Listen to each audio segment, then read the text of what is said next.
जय माता दी। नमस्कार। एक बार फिर से स्वागत है आपका अपने चैनल में। तो कैसे हैं आप? अच्छे ही होंगे उम्मीद करती हूँ। ये देखिए मेरे हरे भरे ज्वारे कितने अच्छे उगे हैं।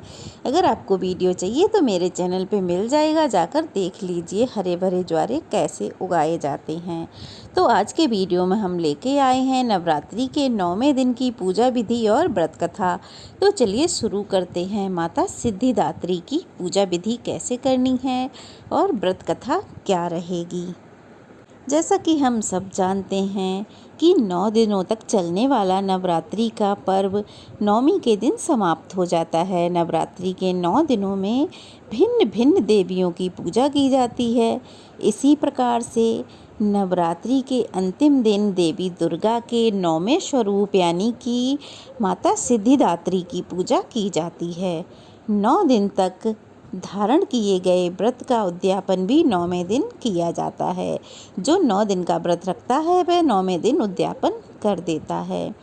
माता सिद्धिदात्री का पूजन कैसे करना है, उनको भोग क्या लगाना है, कन्याओं को अपने घर बुलाकर भोजन भी करवाया जाता है।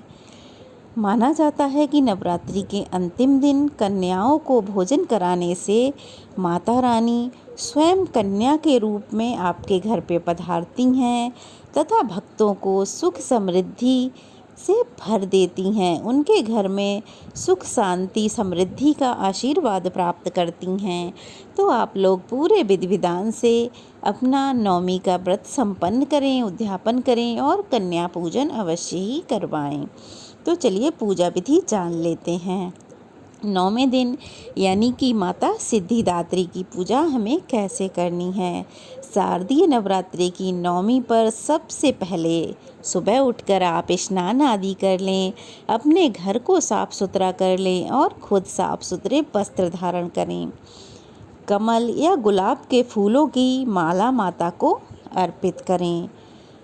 कन्या भोजन के लिए प्रसाद बनाएं। प्रसाद में आपको बनाना क्या है, तो चना, हलवा, पूड़ी का प्रसाद माता को बहुत प्रिय है, तो आप यही प्रसाद बनाएं। पहले सब कुछ साफ सुथरा करने के बाद अग्यारी लगाएं। उसमें 8 पूड़ी बनाकर उनको भोग लगाएं हलवे के साथ और चने के साथ। माता का भोग लगाएं और पूजा करें, दुर्गा चालीसा का पाठ करें और मंत्र का जाप करें। तो मंत्र क्या रहेगा, चलिए मैं आपको बताए देती हूँ। ओम ह्रीम दुर्गाय नमः, इस मंत्र का जाप आप 108 बार अवश्य करें। कन्या पूजन करें और उसके बाद उन्हें दान दक्षिणा दें और फिर कन्याओं से आशीर्वाद लेकर उन्हें विदा कर दें। उसके बाद ही आप अपना व्रत खोलें और आपको अपना व्रत माता के प्रसाद से ही खोलना है। सबसे पहले आप माता का हलवा ग्रहण करें, चना पूड़ी प्रसाद ग्रहण करें। उसके बाद आप अन्य कोई चीज़ खाएं, यानी कि सब्जी उसके बाद ही खाएं। पहले माता के हलवे पूड़ी से अपना व्रत खोल लें। तो चलिए अब जानते हैं 9वें दिन की व्रत कथा क्या रहेगी। तो चलिए जानते हैं 9वें दिन की माता सिद्धिदात्री की व्रत कथा। पौराणिक कथाओं के अनुसार एक दिन भगवान शिव भोलेनाथ माता सिद्धिदात्री की घोर तपस्या कर रहे थे। बहुत टाइम हो गया उन्हें तपस्या करते करते, तो उनकी तपस्या से माता सिद्धिदात्री प्रसन्न हो गईं।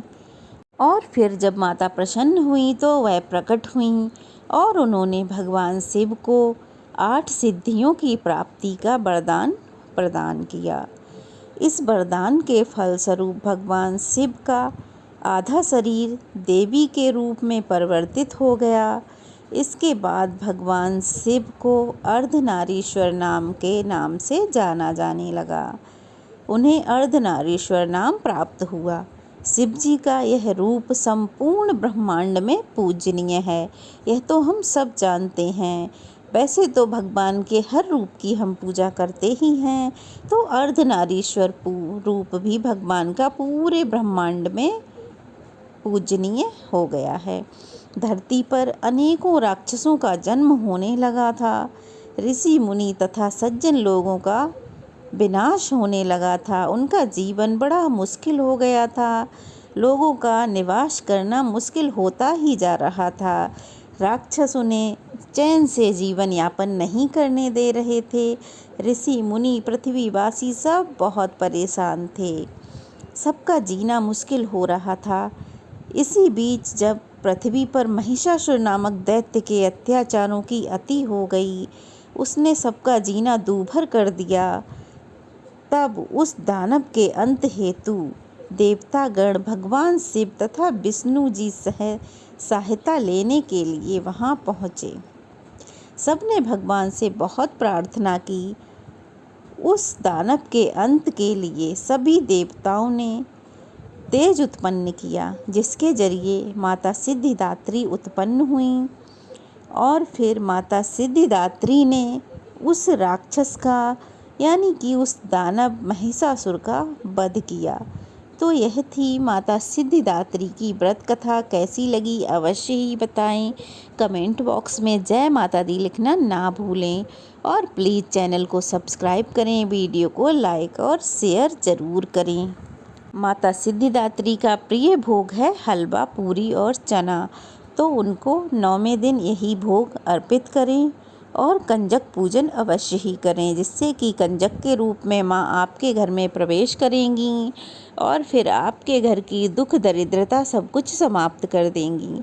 तो चलिए फिर मिलते हैं, तब तक के लिए जय माता दी। माँ हम सब पर अपनी कृपा बनाए रखें।